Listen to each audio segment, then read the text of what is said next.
एक आदमी था तो उसकी बीवी इंतकाल कर गई और उसने तलाक दे दी। 10-11 साल का उसका बेटा था, उसने दूसरी शादी कर ली। एक दिन अपने बेटे से कहने लगा, बेटे वो सगी अम्मा ठीक थी या ये वाली ठीक है?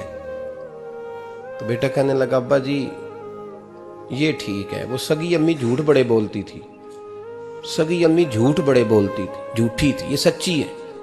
उसने कहा, बेवकूफ तेरी माँ झूठी थी? उसने कहा, अब्बा बड़ी। क्या किस तरह? कहने लगा, अब्बा जी मैं ना कभी, आपको पता है मैं शरारती हूं, कभी मैं शरारत करता था ना, कोई बर्तन तोड़ देता था तो मेरी सगी अम्मा मुझे थप्पड़ मार के बाहर निकालती थी, कहती थी मैं ताला लगाऊंगी बावर्ची खाने को, तुझे सारी रात रोटी नहीं देनी, तू आज भूखा ही रहेगा, बिल्कुल नहीं देना, सारी रात नहीं देना। बड़े दावे करती थी, कसमें उठाती थी, पर बड़ी झूठी थी। आधा घंटा भी नहीं गुजरता था तो गलियों में मुझे ढूंढने लग जाती थी, ढूंढ के लाती थी, ढूंढ के, और ला के ना तो गलती मेरी होती थी, रोना मेरी अम्मा शुरू कर देती थी, वे ओए मैनू ना सताया कर वे पुत्रा। फिर मेरी मर्जी का खाना मुझे पका के देती थी, मेरी मर्जी का, और फिर मेरी अम्मा मुझे तोहफा भी देती थी। अब्बा जी वो झूठी थी, पहले कह रही थी सारी रात नहीं देना, अब आधा घंटा। ये बड़ी सच्ची है, जवाब भाई है। मैं शरारत करता हूं तो थप्पड़ मार के निकाल देती है, कहती है रोटी नहीं देनी, फिर मैं सारी रात रो के गुजारता हूं पर नहीं देती। ये सच्ची है, वो झूठी थी। तुम मां के दर्द को क्या समझे? बच्चे तो कहते हैं अम्मा ने हमें कैद कर दिया, अम्मा कहती है मेरी मर्जी से खाओ, और तुझे नहीं पता उसने कैद नहीं किया, वो तुमसे प्यार बड़ा सच्चा करती, और बड़ा सच्चा प्यार करती है तेरे साथ, बड़ा सच्चा। बेटा बर्गर खा के आ जाता है, अम्मा कहती है रोटी खा ले, कहता नहीं आपने बैंगन पकाए हुए हैं मैंने नहीं खाने। तो अम्मा मिन्नतें करती है, कहती है चल तू दस की खाना है, तेनू सेवियां ना बना दिया, फटाफट दाल पक जाएगी, क्या खाएगा? वो अब्बा जी मेरी तरह करीब से कहते हैं छड़ पर, भूख लगेगी तो आप ही खा लेगा। लेकिन अम्मा कहती है इसने रोटी ना खाई तो मुझे नींद नहीं आएगी। तो इस दर्द को समझना, माँ के सीने में ना, देखिए ना एक बच्ची होती है बीए, वो उसने कर लिया, उसकी अम्मा रोज कहती है बेटे सवेरे उठा कर। सास के पास जाएगी तो वो कहेगी कि इसकी अम्मा ने सवेरे उठना सिखाया ही नहीं, अब बेटी कहती है अम्मा जी तो जावांगी वेखी जाएगी। अच्छा उसकी शादी हो गई, उसकी सास ने आहिस्ता आहिस्ता शिकवे शुरू कर दिए, खामन से कहने लगी तू इसको उठाता ही नहीं सवेरे। वो भी कहता है कमरे में जाके अम्मा शिकवा करती है तू उठती नहीं। और बच्ची लाडली थी, वो नहीं थी उठती टाइम पे। जिंदगी के 22 साल 23 साल वो सवेरे नहीं उठी, वक्त पे नहीं उठी, मिसाल दे रहा हूं। फिर उसी बेटी को अल्लाह ने एक बेटा अता कर दिया। सुबह 100 आवाज उसकी अम्मा देती थी पर उसकी आंख नहीं खुलती थी, लेकिन उसी बेटी का बेटा सहरी के वक्त हल्का सा रोता है, सारी दुनिया सोई है पर अम्मा उसकी फटाफट जागती है, फटाफट जागती है। मैं गुलाम हूं एक आस्ताने का, और मैं समझता हूं जो किसी का मुरीद ही नहीं उस पर तो साया ही नहीं, उसे चाहिए किसी बुजुर्ग का साया हासिल करे। लेकिन भाई ये बात भी बड़ी सच्ची है कि मेरे जैसे पीर के हाथ में 5000 रुपया नजराना दो ना, पीर साहब दुआ करना, तो पीर साहब ने दुआ पक्की याद की हुई है सबके लिए, रटी रटाई, अल्लाह खैर करे अल्लाह भला करे, और सबके लिए रट्टा लगाया हुआ है। और अम्मा को बेटा वैसे ही कह जाए, वैसे ही अम्मा मैं इंटरव्यू देने जा रहा हूं जरा दुआ करना, वो बीबियां मंगा के दुआए तंजीना पढ़ाना शुरू कर देती है, और सारी सारी रात मुसल्ले पे बैठी। इस दर्द को समझना। और भाई बड़ा वेल ड्रेस बेटा होता है, वेल ड्रेस नौजवान, वो 18,000 का जोड़ा पहनता है, 7,000 का जूता खरीदता है, वो कीमती किस्म की घड़ी इस्तेमाल करता है। लेकिन उसी बच्चे के जब अपने बच्चे होते हैं ना, तो बीबी को कहता है ये ले 10,000 रुपया, बच्चों के कपड़े खरीद ले, मेरे सही है अभी कल ही तो खरीदे थे। और बाप, और तू समझा ही नहीं यार, 30 साल बाप ने जवानी सारी सऊदी अरब को दे दी, लेकिन तेरा ख्याल रखा। मैं ऐसे लोगों को जानता हूं जिन्होंने 30-30 साल परदेश में कंबल नहीं बदला, और जहां गए थे तो एक कंबल खरीदा था फिर बदला नहीं। तू मां बाप के बारे में, और यहां बच्चे हिसाब करते फिरते हैं, भाई तो पिछले महीने भी 5,000 दिता सी, तुसी पैसों का करदे की हो? मां बाप से हिसाब करता है तू। तिरमिजी शरीफ के लफ्ज है, एक सहाबी ने आके अर्ज की, या रसूल अल्लाह, पैसे विरासत के नहीं, मेरे अब्बा जी ने नहीं दिए मुझे, और मैंने खुद मेहनत करके कमाए। अब मेरा अब्बा मुझसे पैसे मांगता है तो क्या करूं? और मेरे हैं, मैंने कमाए हैं, अब्बा जी ने नहीं दिए, विरासत नहीं, सानी मिला। हुजूर मेरा अब्बा मांगता है तो मेरे लिए हुक्म क्या है? तो नबी पाक ने फरमाया, क्या कहा तुमने? पैसे तेरे हैं? कहा हुजूर हाँ। तो फरमाया अब्बा किसका है? कहा या रसूलल्लाह मेरा। तो फरमाया अगर तू अपने वालिद का है तो तेरी हर शय तेरे वालिद की है। तू भी तेरे वालिद का है तो तेरा माल भी तेरे। मां और बाप ये तो हुस्न है जिंदगी का, ये तो वकार है इंसान का। जब तक मां बाप का हाथ पकड़ के चलोगे ना, रास्ते सीधे रहेंगे। और जिस दिन उंगली छोड़ के सड़क पे निकलना पड़ा ना, सर चकराने लगेगा।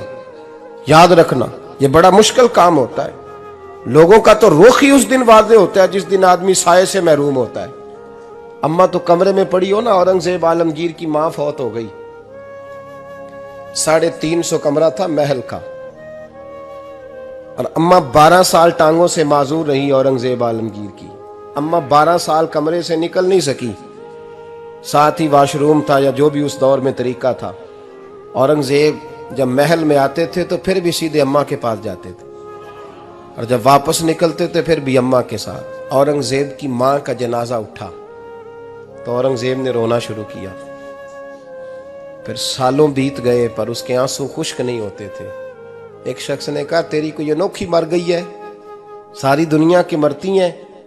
उसने कहा मैं बादशाह हूं, 24 घंटे लोगों का आना जाना है, बड़े दबदबे हैं, बड़े डेरेदारियां हैं, बड़ी भैंसें, बड़ी गायें, बड़े खाने वाले, बड़े लांगरी।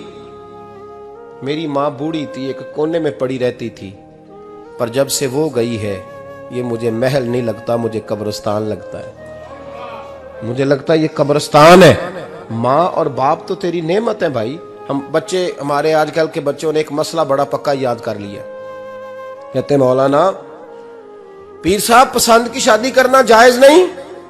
मैं कहता हूं साहब और भी बड़ी चीजें जायज है, सिर्फ एक ही शय जायज रह गई है। रसूल पाक सल्लल्लाहु अलैहि वसल्लम सिवाय अल्लाह के किसी के पाबंद नहीं, किसी के पाबंद नहीं। पर जनाब सैयदा खतीजतुल कुबरा रदी अल्लाह ताला अन्हा ने पैगामे निकाह दिया, या रसूलल्लाह मैं शादी करना चाहती हूँ। हुजूर किसी के पाबंद नहीं, पर मेरे महबूब ने फरमाया मेरा चचा मेरे वालिद की जगह है, मैं अपने चाचा से पूछ के तुम्हें जवाब दूंगा। यह है पसंद की शादी जो मेरे नबी ने बयान फरमाई है। तू सारा कुछ क्रॉस कर करके गुजर जाता है। यहां तो हाल यह है कि पालने वाला कोई और साये में बैठने वाला। बाग तेरे दी कर कर राखी मैं सारी उम्र गुजारी, तो जदों ये फल पकन ते आया ते लै गए होर व्यापारी। और बेटा गुजरता है अम्मा के दरवाजे के आगे से, अम्मा के दरवाजे के आगे बेटा अमरूद लेके आया है 6 किलो। तवज्जो है मेरी बात पर? इधर देखें जी, छोड़ें थोड़ी देर हमारी सुने। वो अमरूद लेके आया 5-6 किलो, तो अम्मा के दरवाजे के करीब से गुजर गया रात को। तो कमाई खाने का टाइम आया ना, तो गुजर गया। तो वो वजीर आजम से डरता है ना, तो जाके बीबी से कहता है बीबी के हकूक देना भी रसूलुल्लाह की सुन्नत है। लेकिन ये क्या बात हुई, तूने बीवी और मां का मुकाबला शुरू करा दिया? समझ तो सही, ये तेरे लिए काबे की जगह है और तू बीवी के लिए काबे की जगह है। उसे भी समझना चाहिए, गौर करना चाहिए। 5 किलो अमरूद लेके तो मां के कमरे के करीब से गुजर गया है। बीबी को जाके कहता है चल आधा किलो अम्मा को भी दे, या उसके कौन से दांत हैं। तो प्लेट में डाल के वो लाई है। तू समझा ही नहीं, तूने गौर ही नहीं किया। बंदा तो वो ठीक नहीं था, नेपोलियन। पर किसी ने उससे पूछा था बता जिंदगी में पैसे लेने का मजा कब आया?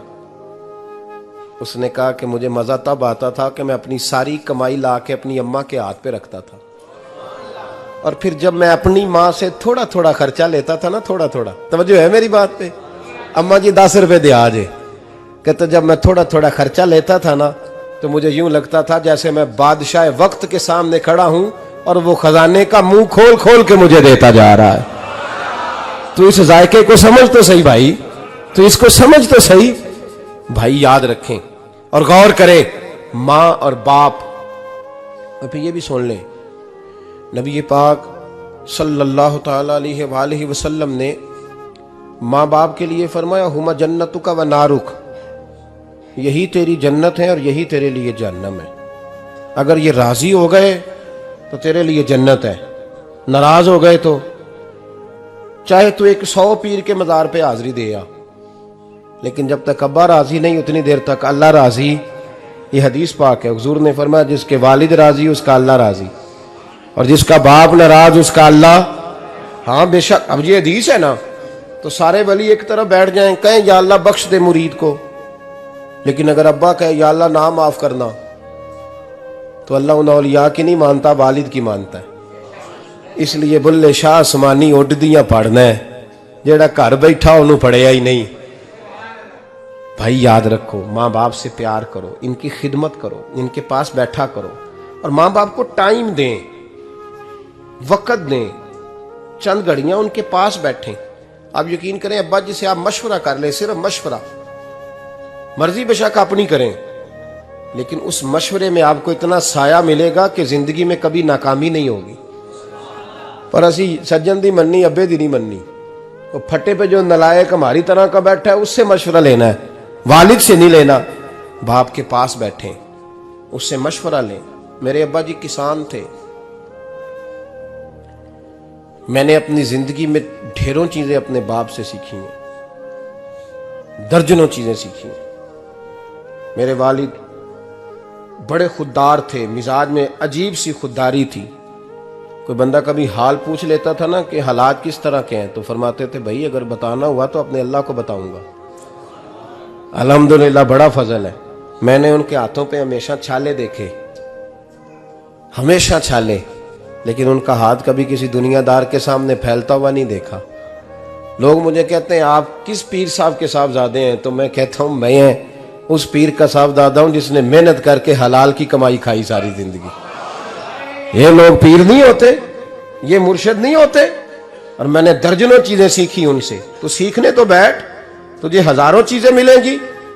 भाई अपनी जिंदगी में माँ बाप की तरफ देखो, सबसे जरूरी काम है इन्हें वक़्त दो। अम्मा के ओ भाई बड़ा मुश्किल है दुनियादारों से तारीफ कराना, ते अम्मा दे कोल ते एवं 2 मिनट राती बईए ना आखी अम्मा पैर कटे ना रजाई चो तेरे घुट छड़ा, ते अम्मा कहती जा मेरा पुत्र थकिया आया तू सो जाके, मैं कदों काम लगी सा, मैं कदों हलवा डई सा, जा सो जा जाके।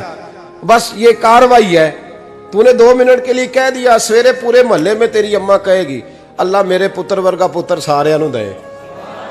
राती आउंदा है ते मैनू घुट के सौंदा है, अल्लाह घुटिया कोई नहीं सोया भी कार्रवाई पाई सो, लेकिन वो सबको बताती है। तो भाई इतनी कीमती चीज और तू छोड़ के मैं कभी जलसे से देर से आता था ना, अब तो जाता नहीं ज्यादा जगहों पे, कोशिश करता हूँ कि चलो माहौल के मुताबिक, थोड़ा खुश्क आदमी हूँ तो हर जगह सेट नहीं हो पाता, इसलिए कम जाता हूँ। तो कभी रात को आते थे ना देर से, मेरी अम्मा जी शुगर की मरीज थी, तो मैं छोटे भाई को फ़ोन करता था कि अम्मा जी सो गए, कहने सो गए।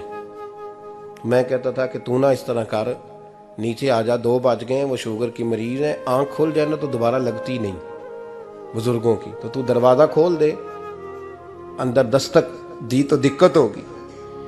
तो मैं जूते उतार के अंदर दाखिल होता था, तो पहला कदम रखता था तो मेरी अम्मा बोल पड़ती थी पुत्र आ गए, आ गए।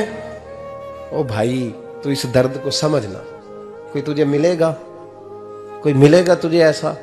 अब मैं दूर दराज भी चला जाता हूँ, उनकी जिंदगी में नहीं जा पाया, कहते हमने नहीं जाना, घर में रहना है। इस कैफ को समझ ले, इस दौलत के करीब हो जा। हज़रत अबू हुरैरा रदी अल्लाह ताला अन्हु फरमाते हैं मेरी अम्मा बूढ़ी थी, मैं उनकी खिदमत करता था। बाप की खिदमत और माँ की खिदमत सबके हिस्से में नहीं आती, ये रब जिसे महबूब रखता है उसे ये मौके अता करता है। खुश नसीब है जिसे बूढ़ा बाप मिले और वो नौकरी करे, खुश किस्मत है जिसको बीमार माँ मिले और वो नौकरी करे। हजरत अबू हुरैरा फरमाते मेरी अम्मा बूढ़ी थी, तो उनका मैदा कमजोर हो गया था, तो मैं उठा के पखाना पेशाब करता था तो कई दफा मेरे ऊपर कर देती थी। ये हजरत इब्न जौजी अलैहि रहमा ने इसको लिखा है। फरमाते हैं मेरे दिल में ख्याल आता था कि मैं बड़ा खिदमत गुजार हूं अपनी माँ का। एक दिन मैं हजरत उमर के पास बैठा था उनके दौरे खिलाफत में, तो एक शख्स आ गया। उस शख्स ने आकर के कहा कि हजरत उमर से हुजूर एक मसला पूछना है। फरमाया पूछो। वो कहने लगा हुजूर मेरी अम्मा बूढ़ी हो गई है, बीमार रहती है, मरीजा है, मुझे आवाज देती है बेटे पेशाब आया है, आवाज देती है तो मैं अम्मा को उठाता हूं। अभी मैं बैतुल खिला तक, वॉशरूम तक जाता नहीं कि मेरी अम्मा मेरे ऊपर पेशाब कर देती है। हजरत उमर से कहने लगा हुजूर बचपन में मैं अम्मा पे पेशाब करता था, अब अम्मा मेरे ऊपर कर देती है तो हक अदा हो गया ना। हजरत अबू हुरैरा कहते हैं जब उसने सवाल पूछा तो मेरे भी कान खड़े हो गए।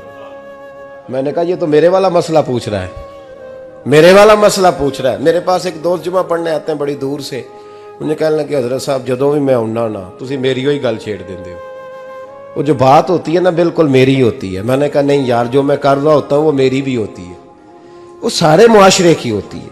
हमें लगता है कि मेरी हो रही है, हालांकि वो बात हमारी सबकी मुश्तरका होती है। सुन ले और याद रख ले। हजरत अबू हुरैरा फरमाते मेरे कान खड़े हो गए। मैंने कहा इसने तो मेरी बात पूछनी शुरू कर दी।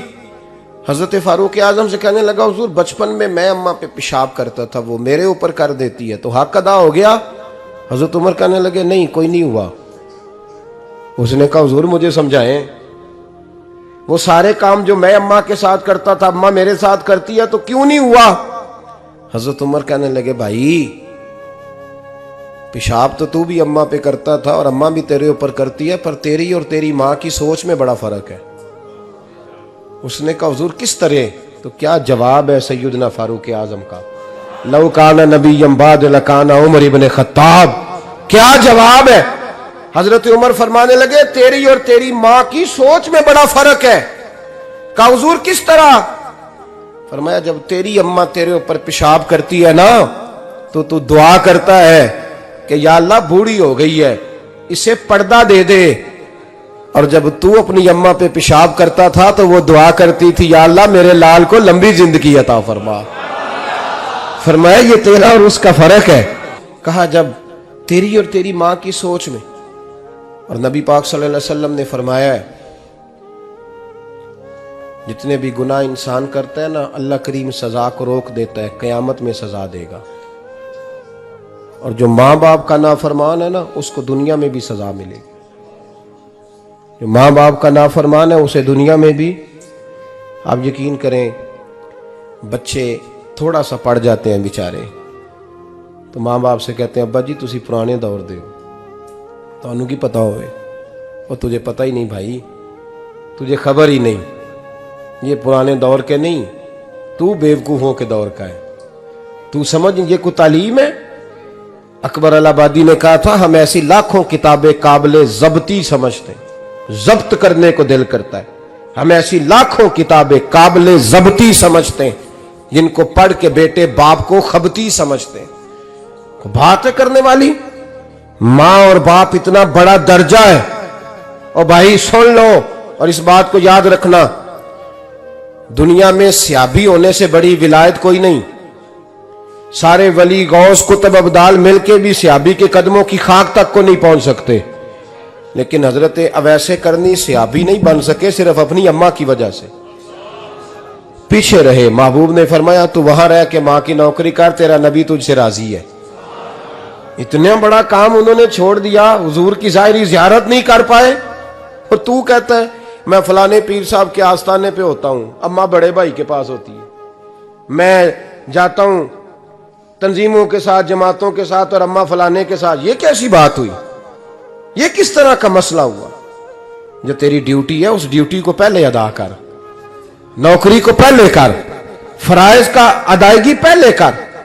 तू फर्ज छोड़ के नफल के पीछे जा रहा है, इस काम को पहले सर अंजाम दे। मेरे नबी पाक सल्लल्लाहु अलैहि वसल्लम ने फरमाया वालिदैन के नाफरमान को दुनिया में सजा मिलती।